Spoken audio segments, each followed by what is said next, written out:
Welcome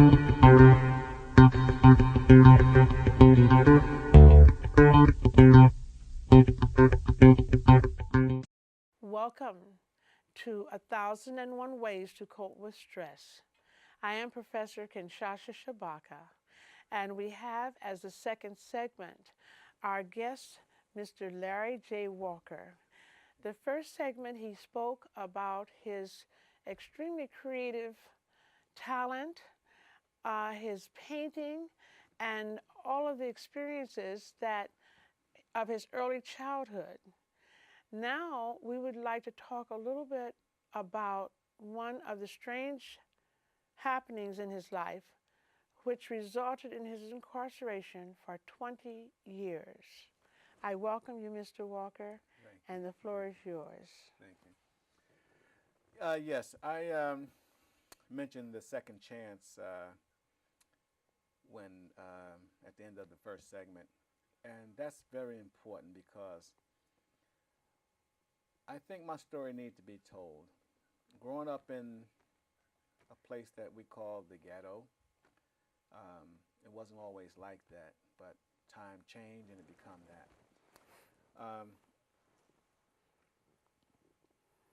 It was also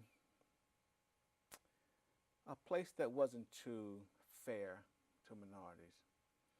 And me being a victim, I never been aggressive in anything, but growing up, high school, got my high school girlfriend pregnant, and I ended up with a daughter. I married her before we got out of high school because I wanted my daughter to have my last name. And I tried to make it work, so I went in the military 6 months after high school in the Air Force. And things didn't work out with my wife. When I left, I think she thought she was single, but I shouldn't say that, my goodness. Please edit that. But anyway, things didn't work out, and so I came home after 2 years. In the 70s, you could enlist and do 2 years, or you can get drafted and get thrown in the Army and do 4 years.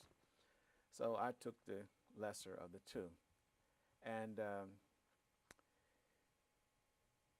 an incident happened where I think I smoked pot. Matter of fact, I smoked pot. If you say accident, people don't understand what you mean by accident. I got a phone call that my mother was in the hospital on the critical list, and I'm trying to get home so I can divorce my wife, and she's in the hospital on the critical list at the same time. So it was like, I couldn't get through to anybody at home because everybody was at the hospital. The hospital wouldn't give me any information. I was in Scott Air Force Base, and so I had been up practically all night, and then I tried to drive home to find out what was happening because I couldn't get any answers from anybody. And back then you had landlines, so it wasn't a cell phone to call people.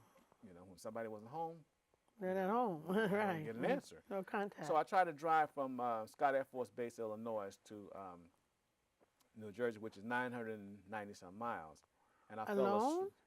And I fell asleep on the road. And the strangest thing happened to me. I saw fire shooting over the top of my car, which I didn't know at the time, but I started smiling because if you felt the warm feeling I felt at that time, you would say, wow, that wasn't nothing but God. Barbed wire, I was knocking poles down. I had a Caprice. I was knocking poles down, and the barbed wire was scratching the hood. One spot on my hood, which is about 2 inches, and the the spark shooting over the top of my car. My car came to a stop in the ditch, and I was feeling so comfortable and confident that everything was going to be okay. The reason I had a smile on my face, I never felt like that before, but I felt I was in good hands. I felt it in my heart, and I knew it. That's why I was smiling. I tried to gather myself, and this is on a road, no street lights. I saw, it looked like a door open in the sky, but it wasn't. It was a farmhouse sitting, across the street from where I stopped. And this guy walked with the light shining behind him, and I'm thinking, oh man, I'm dead. So And that's this is, God, I right? didn't know. I was so scared. So this guy came over. He said, I was coming outside to let the dog out or something, and I never seen anything like that. You went, you were doing like 80 miles an hour, and you went perfectly between ongoing traffic and crossed over and hit that fence, and you didn't land. He said, look, there was a dam like yards from where my car stopped. And I told him, I said, I thought you was in the sky. I mean, I was just like babbling stuff. And he said, man, you are one blessed guy. I had my military uniform on. He said, man, I never seen anything like this in my life.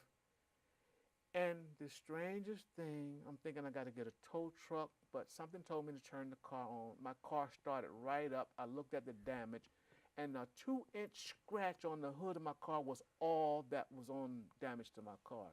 I started my car, but he said, get out of here because I don't like the neighbor anyway, so you don't worry about fixing this fence. just Go. you're in the military, just go. So I drove onto the road and continued home. Strange. And Very strange. when I got home, I found out that my wife had tried to commit suicide. And my mother had fell down the stairs and had an accident. She had an open concussion that wouldn't heal. And I have 7 brothers and sisters home that needed everything I had. So I started sending all my money home and taking care of my family. And my goodness. yeah. What a history. Oh yeah, it's deeper than that. But anyway, before I left to come on that trip, the phone calls, I was sitting in a room with about 15 guys. Some was shooting crap in the corner. That's how military guys release straight. You're on the base, you be playing cards, they're smoking pot, they're drinking, and they're talking and playing music. So when I came back into the room, I sit down. Everybody in the room know I don't smoke, I don't drink. So when I sit down in the chair, my mind is about what I just got heard on the phone. So I'm sitting there and I'm thinking, and someone handed me a joint trying to be funny. And me not thinking, I took it and I did like that. And then I went to do it again. I looked at it, and everybody was holding their lips because they know I don't smoke, and they were laughing. And it took every bit of strength I had not to just start karateing, and because I hated drugs. And that part, and then I didn't want them to see that violence that was in my head at this time because I had other problems. So I pretend, I said, oh man, that was nice, trying to play it off and keep them, they stopped to laugh, and I said, I took another hit. And it was soothing. It was, like it helped calm me down. So I, from the stress that I was under. And that's the first time I ever touched drugs in my life. When I tell people it was an accident, it definitely was an accident, because if I had been thinking about it, it never would have touched my lips. So, long story short, in my community, you couldn't get jobs. I needed extra money because I had to take care not just my brothers and sisters. I bought their school clothing. I bought food. I painted their house, and I wasn't even living there. And I was working 2 jobs and trying to go to college on my military benefits, and I just needed more money. So I said, okay, I know how to sell pot, so I started selling pot. So, I got in trouble, not myself, but other people riding in my car and throwing a couple of joints down in the driver's, in the passenger side. I get locked up with them. I said, you better own up to that. Meanwhile, they didn't care. 2 black guys in a car, you're both going to jail, and you both got a record. That's the era we grew up in. So, What What year was this? This was, whoa, back in the 70s. 70s. Yeah, Okay. 70s, Go ahead.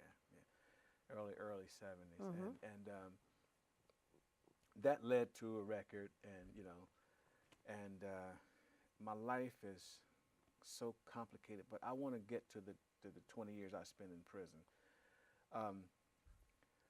I was visiting my son in California first. When I came back, I went to Georgia to see my other son and buy him school clothing. When I came back, when I went to Georgia, a friend of mine, a neighbor that I had known, and practically he told me I practically raised him, Mhm.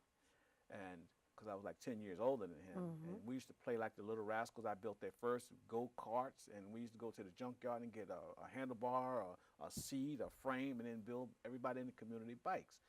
And anyway, that's how we grew up, because we didn't have money. Our family didn't have money to go out and buy us new bikes.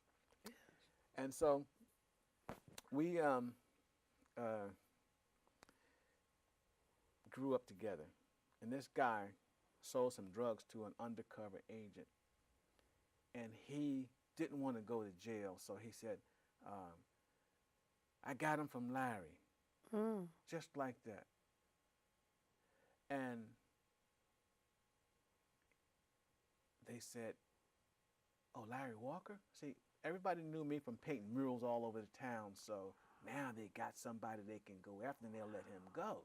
That's what he did it for. Was this guy black or white? He was black. Mm. Yeah. Oh, yeah, yeah. But anyway, he didn't realize what they were trying to do to me. Are you sure? Well, He certainly didn't want it done to him. right. But see, he would have gotten a couple months or whatever. He had no idea they were going to give me the extended term. 20 years. 20 years for what he did. So, while I was away, when I first got locked up, I was so upset and so hurt.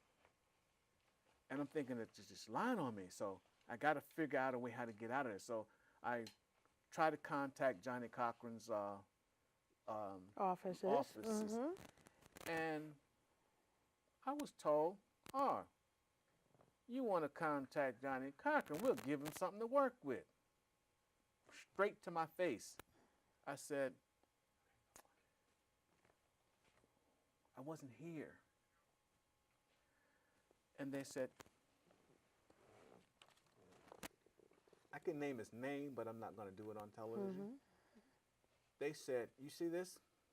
It says, drugs, we found drugs near one of your cars. I bought my grandmother a car. And we're going to cross off. He did just like this. Took out a pen and crossed off near and put IN and said, you know what that is? And I said, no. He said, a typo. Yeah. And nothing I could do. I was so upset. Did you have a lawyer? A public defender. My money went to my family. But anyway, I really started calling different advocates all over Al Sharpton's neck, and they thought that was, you know, they just hated that because I was reaching out to someone else that could expose what they were doing to me. And they said, well, okay, we're going to give them something to work with. Little did I know that I'm thinking like, oh man, they're going to do what they're going to do, and I'm going to present these tolls, the hotel receipts, and even photographs that I took in Georgia when I was with my son. They said, we don't care about that. They said, only thing we got to do is change the date on here. Another typo. And that's exactly what they did, and I didn't know what to do after that. I did 20 years. For typos. For a typo. The same officers someone got kicked off the force and got caught with drugs themselves and got kicked off the force, abusing and picking up people for no reasons. And while I was away, I came to the conclusion. One day I woke up 15 years later. Every day I painted. I read a book a day sometime. And I drew places I wanted to be. That's why that painting over there is so important. The one that I said that I drew pictures of a place that I wanted to be. That picture right there. Probably saved your life, right? I can just get it and come back. Right here. Can you get it? Or, yeah. This picture right here was painted while I was in prison. And this is what I mean by in a small space that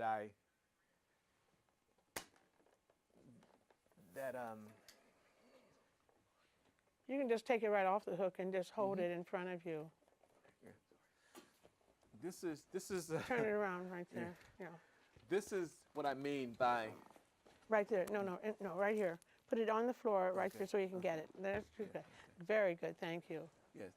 This is what I mean by they can incarcerate my body, but they can't Incarcerate your my mind. mind.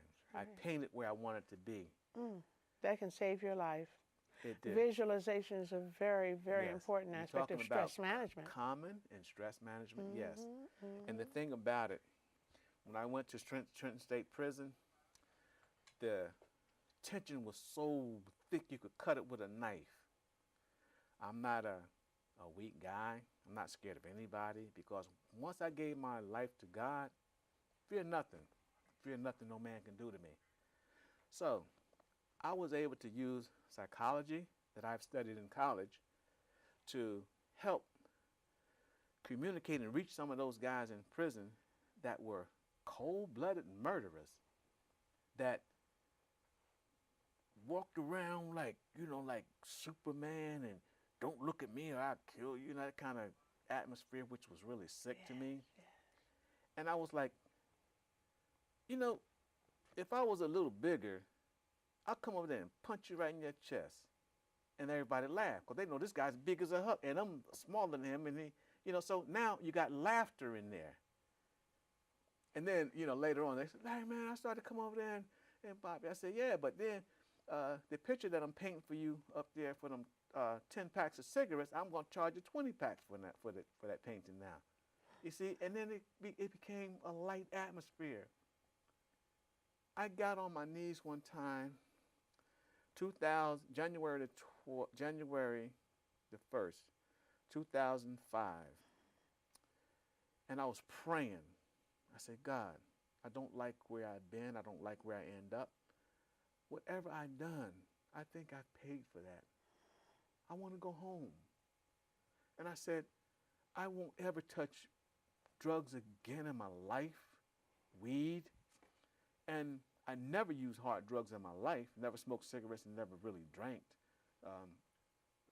except a couple shots of, New Year's or something like that, a birthday. But I don't like the taste of alcohol.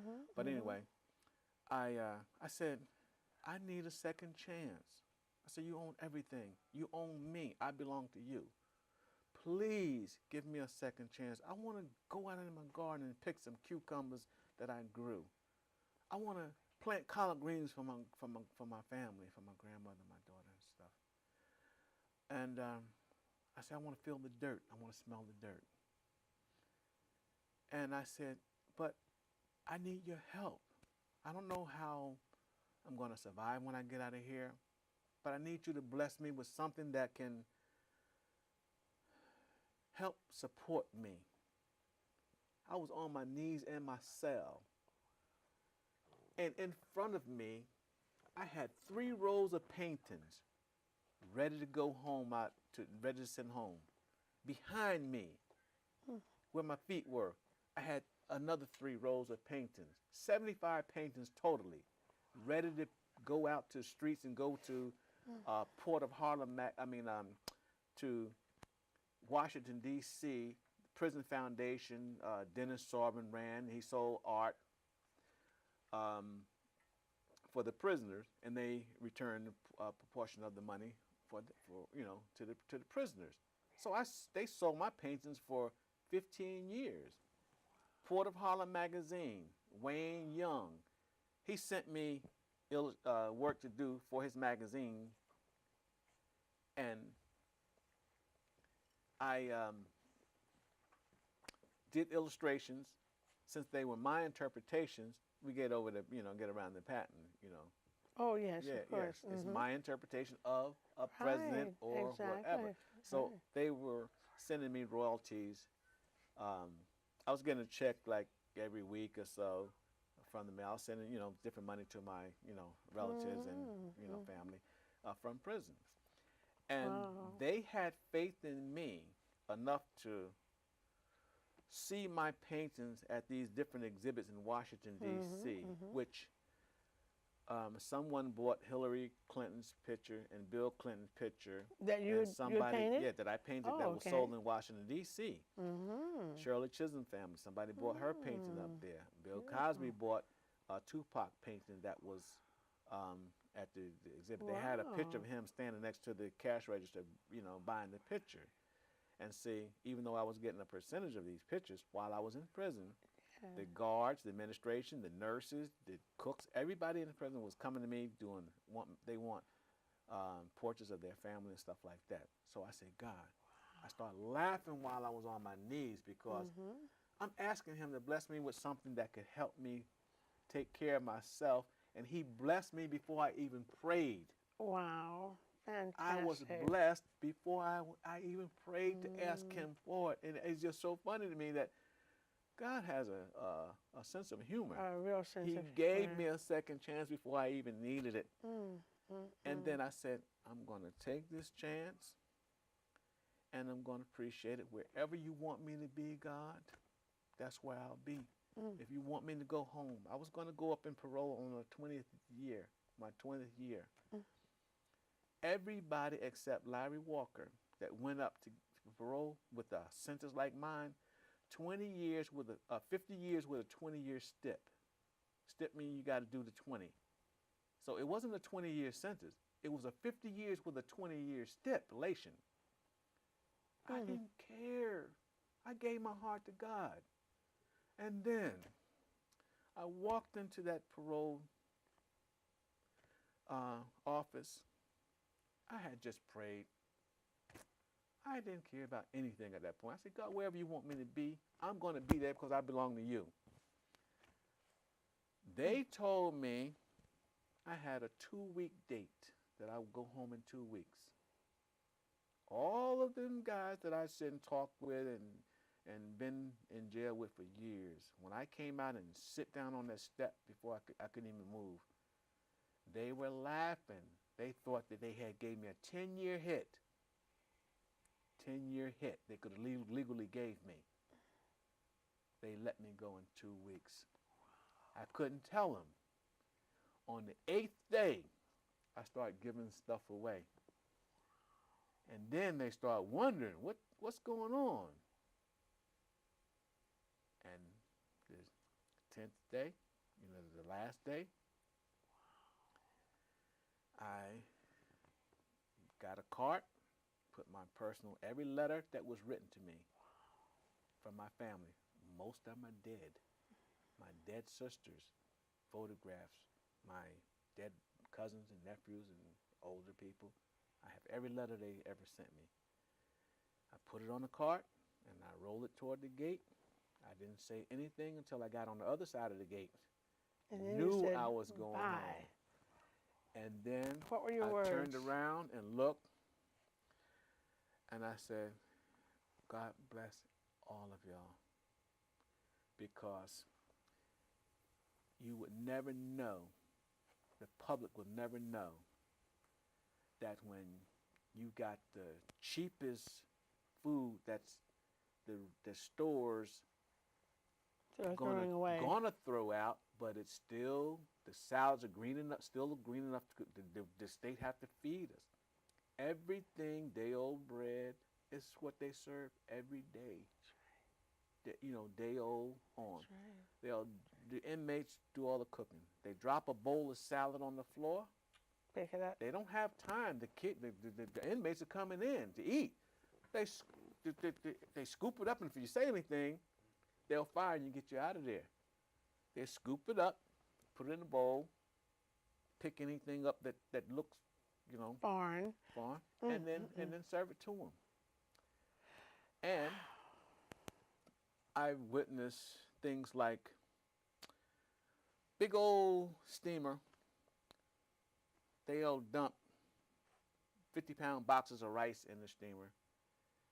Rat droppings float to the top. Sometimes the rat scoop it off, throw it over. You're not going to waste that rice. So, as an artist, I was able to eat in the officer's dining room because I painted murals all over the whole jail, the nurses' station, administration, the chief, and then I put the Cowboys trophies right on this wall. When he retired, he cut that sheetrock out and put it in a frame and took it. And when I prayed to God for a second chance and I left, he gave it to me. So when I came home, but before I came home, I wrote a letter, a call, a talk to, a send message to everybody that I thought I had done something wrong to, and I asked him for forgiveness. And the guy that lied on me, I was at the foot of his bed in the hospital. And I asked him to forgive me for anything I've done to you. And I told him I forgive him. And seemed like nobody liked him because he'd done it to other people. He needed that from me. And I felt it. So I said it and I walked out. My daughter was crying. My granddaughter was crying. I dropped to my knees outside. I think it was drizzling a little. I didn't even feel it. I felt I could not ever see him again in life. I just had to walk away. It's the worst thing the strongest, the most hardest thing I have had to do in my life. But I felt good after I did it. Like an elephant really took his leg off my shoulders, and I was able to go on. I say, thank you, God. Only you can make me feel this after what I just done. Only you, God. And that's what I've been doing ever since. And Incredible. Then he had been providing jobs all over the place for me. And the thing about it is, I know I'm talented. I know I'm gifted. And I'm at an age now where I can look at any blank surfaces, any building, and I get an idea like that. I'll just turn my back to it. When I see a blank wall, I just turn my back because I don't want to see no more because I already know what I can do with it. Now, that's a blessing. It is a blessing. And it some is of a those blessing. paintings that I've done. And so, we're saying that a second chance, you have made a very rich, rewarding life out of your second chance. And we thank you so much for your sharing from your heart and from your blessings. And we thank you for listening to 1001 Ways to Cope with Stress. Thank you, Larry. Thank you. Again, you can reach Larry by calling 732-337-0658 or going on his site at www.paintingsbylarrywalker.com. Thank you again. Thank you. I appreciate the opportunity. And we want to thank Mr. Bowlers. Yes, Pelham Bowler. Pelham Bowlers and Mrs. Annie Rodriguez. Now, Pelham Bowlers is the Executive Director of Urban Strategies, which is a multi-service agency, not just with the Early Learn, but they have a number of programs for young adults and people in the community. And of course, Mrs. Annie Rodriguez is the Director of the Early Learn. We thank you again for listening, and again, we thank you, Larry. Thank you very much. Appreciate the opportunity.